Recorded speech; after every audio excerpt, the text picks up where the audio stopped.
एक बार गणेश जी ने पृथ्वी के मनुष्यों की परीक्षा लेने का विचार किया। वे अपना रूप बदलकर पृथ्वी पर भ्रमण करने लगे।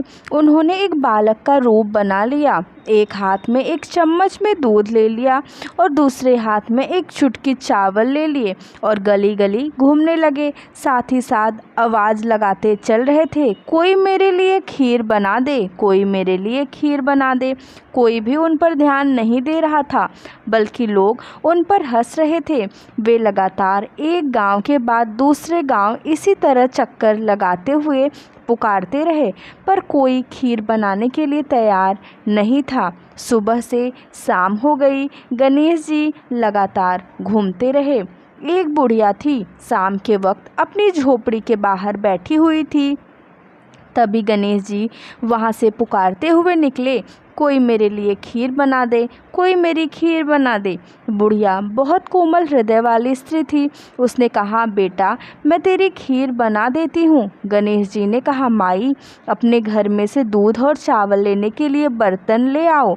बुढ़िया एक कटोरी लेकर जब झोपड़ी से बाहर आई तो गणेश जी ने कहा, अपने घर का सबसे बड़ा बर्तन लेकर आओ।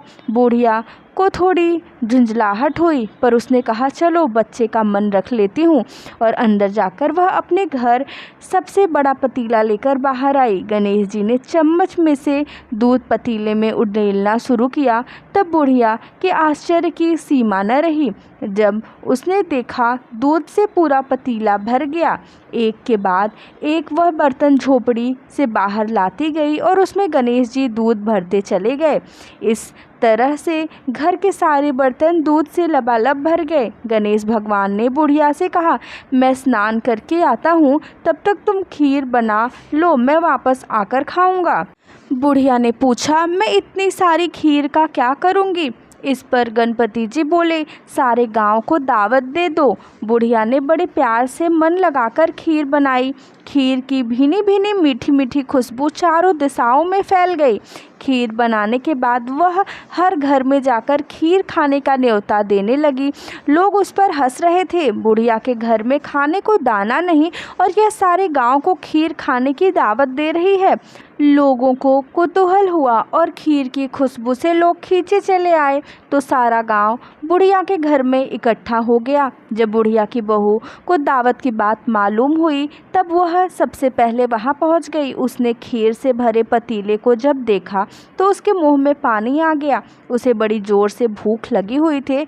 उसने एक कटोरी में खीर निकाली और दरवाजे के पीछे बैठकर खाने की तैयारी करने लगी। इसी बीच एक छींटा गिर गया और गणपति जी को भोग लग गया और वो प्रसन्न हो गए। अब पूरे गांव को खाने की दावत देकर बुढ़िया वापस अपने घर आई तो उसने देखा बालक वापस आ गया था। बुढ़िया ने कहा, बेटा खीर तैयार है, भोग लगा लो।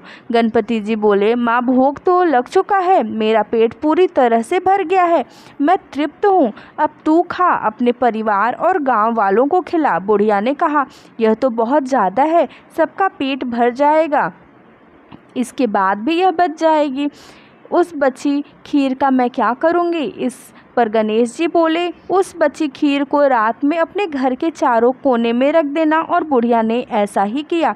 जब सारा गांव जी भरकर खीर खा चुका तब भी ढेर सारी खीर बच गई। उसने उसके पात्रों को अपने घर के चारों तरफ रख दिया। सुबह उठकर उसने देखा कि पतीलों में खीर के स्थान पर हीरे जवाहरात मोती भर गए हैं और वह बहुत खुश हुई।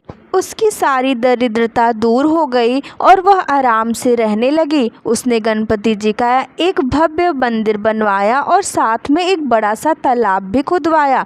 इस तरह उसका नाम दूर दूर तक प्रसिद्ध हो गया। उस जगह वार्षिक मेले लगने लगे। लोग गणेश जी की कृपा प्राप्त करने के लिए उस स्थान पर पूजा करने और मान्यताएं मानने के लिए आने लगे। गणेश जी सबकी मनोकामनाएं पूरी करने लगे। कहानी के अंत में वही मैं आज भी यही शुभकामनाएं दे रही हूँ। कहते को सुनते को हुक्कारे भरते को। जैसी कृपा गणेश भगवान ने बुढ़िया पर की वैसी कृपा हम सब पर करना, हम सब पर करना।